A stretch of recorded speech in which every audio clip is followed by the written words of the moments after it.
New research shows many Michigan pet owners are not following the rules. That especially applies to renters. It's estimated about 234,000 pets are living illegally in rental housing, meaning tenants aren't disclosing their pets to their landlords. Another important number, 87% of pets are not licensed. These numbers got us wondering about the potential consequences. Victor Williams has been out talking with experts and joins us live with more. Victor. Yeah, Kimberly, we're talking about hundreds of thousands of people who really have no idea they're doing anything wrong. Some of them we spoke to today, but the bottom line, believe it or not, is that's the truth. According to a study recently published by agentadvice.com, about 234,000 pets are illegally living in rented homes across the state of Michigan.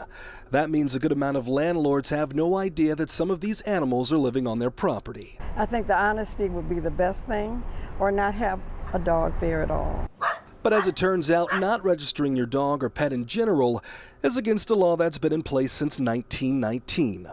It can also land you in some hot water, according to attorney Todd Russell Perkins. Failure or refusal to comply results in misdemeanor with fines between $10 and $100, and or no more than 3 months in the county jail. The American Veterinarian Medical Association says that only about 13% of pets were licensed in 2018 nationwide, meaning there are likely more Michiganders breaking the law than you think. Including myself, including myself. It's still good law, but it's kind of like, almost like spitting on a sidewalk. I don't know if they've reversed it. But what exactly are the benefits of registering your pet?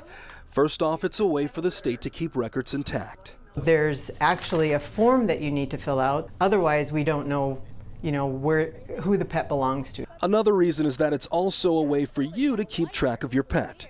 Most of the time, the registration happens alongside microchipping, for better or worse. Whether they want to be reunited with them, or if, God forbid, they did bite somebody, then they would be able to find the owner and find out if that pet has had a rabies vaccine. But attorney Perkins believes the 1919 law should be updated with some clarification, being that it was put in place over a century ago. There needs to be more information to the general public about what to do, how to do it.